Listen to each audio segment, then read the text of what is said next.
In 1935, a national sensation gripped the country. The bloody murder of the famed and celebrated architect Francis Rattenbury. Francis Rattenbury was born in Yorkshire in 1868. At the age of 24, Francis sailed from England to British Columbia to seek his fortune. As an aspiring architect, within a year he won the contract for the design of the Parliament building in Victoria, British Columbia.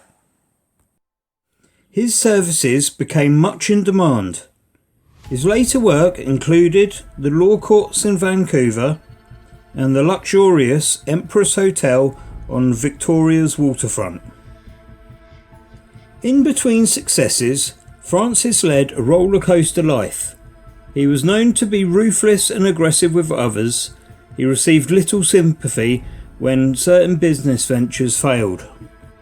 Francis could always fall back on his architectural talent. On the 29th of December 1923, Francis met and fell in love with Alma Pakenham, a divorcee half his age. They began a whirlwind affair. Rattenbury was married with 2 children at the time, and once the affair became public knowledge, Rattenbury was disgraced and no longer welcome in Victoria. After the divorce, the pair married, and together with Alma's son, they moved into a property named Villa Madeira in Manor Road in Bournemouth. Alma had quite the interesting life herself. She grew up in British Columbia before moving to Victoria in her teenage years. She became an accomplished musician and at 19 married her sweetheart and moved to England on his enlistment in the army in World War I. Sadly, he was killed in the Battle of the Somme. On learning of his death, Alma joined the Scottish Ambulance Service and worked behind the French lines, receiving medals for bravery. At the end of the war, she remarried to Captain Pakenham and moved to America. After the birth of her son, the marriage broke down and she moved back to Victoria. And it was in Victoria where she met her next husband-to-be, Francis Rattenbury. The newlywed Rattenbury's fate was sealed unknowingly when a simple advert in the Daily Echo started a series of events which destroyed a number of lives. The advert asked for a boy aged 14 to 18, Scout trained preferred. The winner of the job was the 18-year-old George Stoner.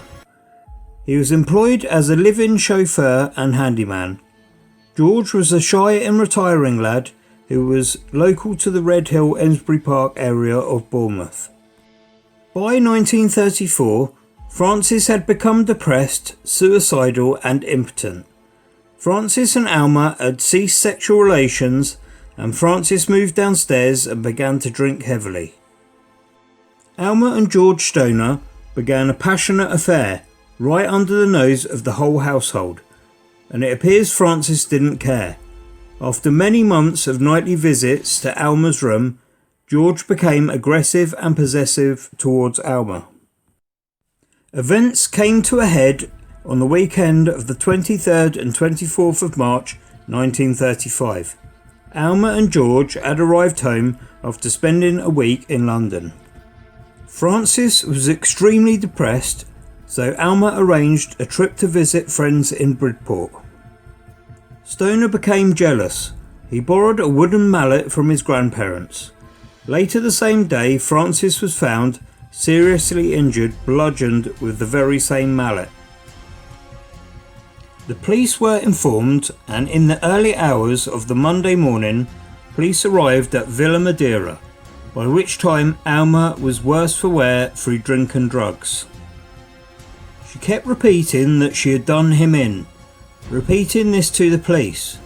She was arrested for attempted murder.